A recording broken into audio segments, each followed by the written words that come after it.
नमस्कार बहनों और भाइयों, मित्रों, प्यारे साथियों, मेरे बच्चों। भूगोल की ज्ञान सागर में आपका एक बार फिर से स्वागत है। और जैसा कि हमने बताया था कि पृथ्वी की गतियों के विषय में मैंने ये विषय चला हुआ है। और पृथ्वी की गति के बारे में मैंने बताया था कि पृथ्वी की दो प्रकार की गतियां होती हैं। एक गति तो होती है पृथ्वी की स्वयं अपने अक्ष पे घूमने की, और दूसरी जो गति होती है वो होती है सूर्य के चारों ओर पृथ्वी अपनी कक्षा में जो घूमती है वो गति। तो जो पृथ्वी के अपने अक्ष पे जो घूमने की जो गति होती है उससे दिन और रात्रि बनते हैं।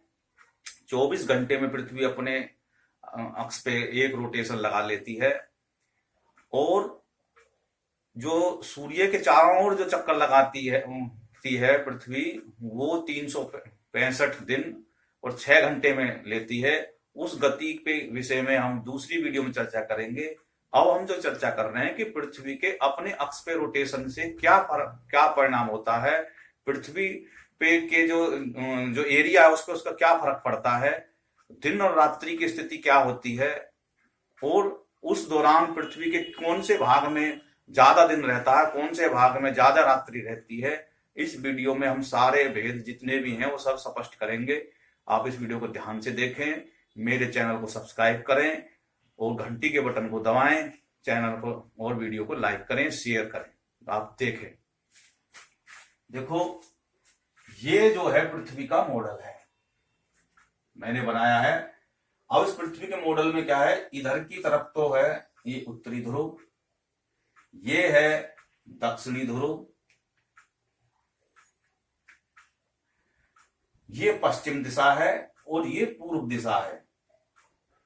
ये पृथ्वी की कक्षा तल है, और इस पे जो लंब जो बना हुआ है उससे ये पृथ्वी का अक्ष है। इस पे जो कोण बन रहा है वो बन रहा है 23.5 डिग्री का,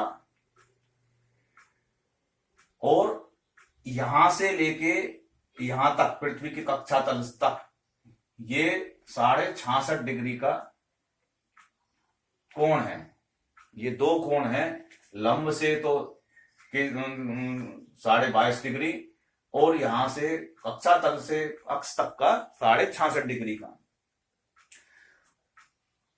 इन दोनों कोणों की वजह से क्या हो रहा है कि पृथ्वी ऐसे 23.5 डिग्री ऐसे जो है वो झुकी हुई है।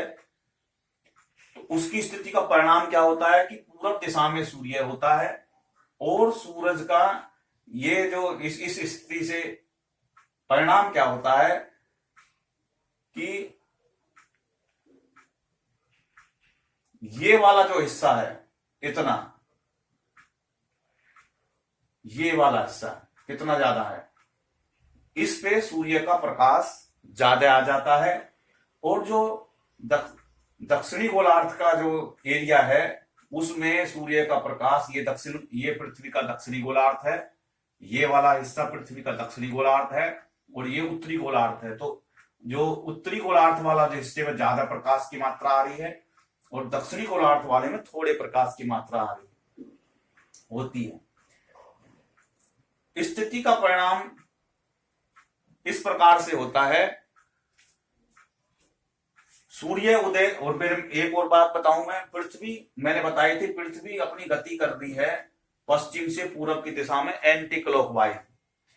उसके परिणाम से ही दिन और रात्रि होते हैं, क्योंकि पृथ्वी का जब ये जो समय है, ये समय यहाँ पे भूमध्य रेखा का ये समय है, विषुवत रेखा के इधर सूरज जब पूरब दिशा से निकलता है तो यहां से ये स्थिति बनती है ऐसी। तो ये यहां पे तिरछी रेखा, मतलब सूरज की जो किरणें पड़े तिरछी पड़ रही हैं, तो सूर्य उदय की स्थिति में क्या होता है, सूरज लाल रंग का वो दिखाई देता है, और इतनी गर्मी नहीं होती। जैसे जैसे पृथ्वी ऐसे रोटेट करती जाएगी, और वो जो सूरज की जो किरणें हैं वो यहाँ पे दोपहर की स्थिति में आके जो ये था ये यहां पहुंच जाएगा, और सूरज जो है की किरणें 90 डिग्री की बिल्कुल सीधी पड़ने लगेंगी। उस दौरान क्या होगा, गर्मी बढ़ने लगेगी। सूर्य उदय का समय यहां पे है और सूर्य ये मध्य रात्रि का एरिया है पृथ्वी का। जो ये वाला जो एरिया है दक्षिणी गोलार्ध, उत्तरी गोलार्ध का भी और दक्षिणी गोलार्ध का भी, ये मध्य रात्रि का समय है। यहां पे सूर्योदय का समय है। जब ये पृथ्वी ऐसे घूम रही है, इधर से घूम के ऐसे चली जाएगी, तो इस समय पे यहाँ पे तो सायकाल का समय हो जाएगा और इधर के समय पे सूर्योदय का समय हो जाएगा। ये घूम के यहां तक पहुंच जाएगी, तो ये सूर्योदय हो जाएगा इधर, इधर जो सायकाल का समय होने लगेगा। अब आप गौर से देखें तो ये जो हिस्सा है, ये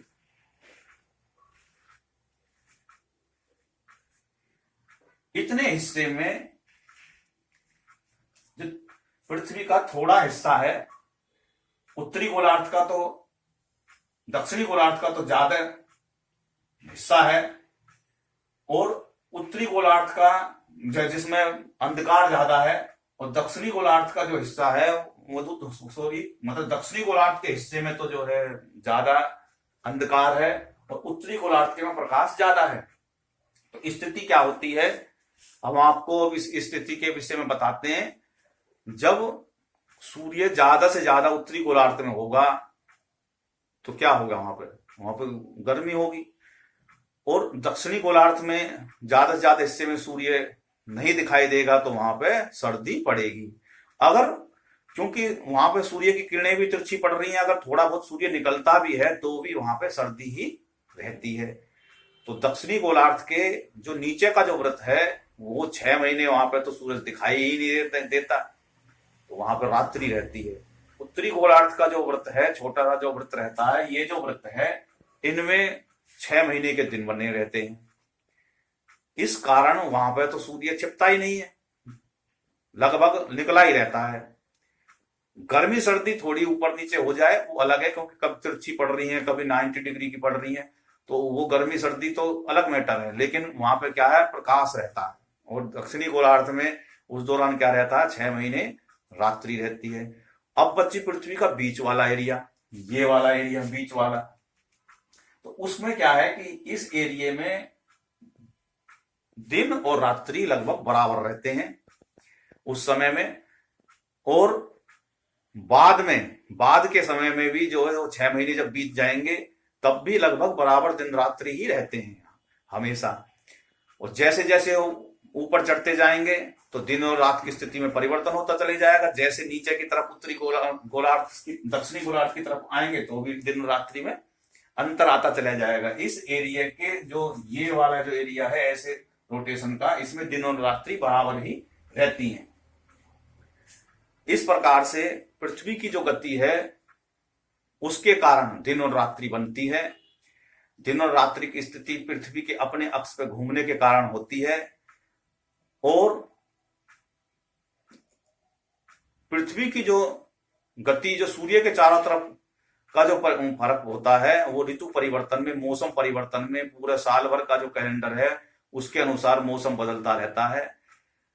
इस वीडियो में हमारा समझाने का उद्देश्य यही था कि पृथ्वी की जो अपने अक्ष पे घूमने की गति से दिन और रात्रि में कैसे स्थिति होती है, क्यों होती है, क्योंकि पृथ्वी अपने अक्ष पे घूमती है पश्चिम से पूर्व की दिशा में, और 24 घंटे में ये अपना एक रोटेशन पूरा कर लेती है। सूरज की दिशा में ये पृथ्वी का जो हिस्सा रहता है वो दिन रहता है, और जो दूसरी विपरीत दिशा में क्या जो रहती है वो रात्रि रहती है। रात्रि की स्थिति में भी बहुत से एरिया में क्या है, सूरज निकलता ही नहीं है। बहुत से एरिया में क्या है कि सूरज छिपता ही नहीं है। बहुत से एरिया में क्या है कि जो है दिन और रात बराबर रहते हैं। किसी हिस्से में जो है इसी की कारण पृथ्वी के झुकाव के कारण ही दिन और रात्रि में अंतर रहता है। इस प्रकार से ये जो कुछ भी होता है ये सभी पृथ्वी के अपने अक्ष पे रोटेशन के कारण होते हैं, और पृथ्वी एक तरफ को झुकी हुई होती है। इस वजह से ये आदि पृथ्वी का जो उत्तरी गोलार्ध का जो एरिया है उसमें जो है ज्यादा प्रकाश रहता है, दक्षिणी गोलार्ध में ये जो है कम रहता है। और इससे जो है आगे का जो विषय आएगा वो पृथ्वी की सूरज के चारों ओर जो गति होने से क्या परिणाम होते हैं, ऋतु कैसे बदलती हैं। आप इस वीडियो को ध्यान से देखें, कोई समस्या है तो आप कमेंट करें। बहुत बहुत धन्यवाद। जय हिंद, जय भारत, भारत माता की जय।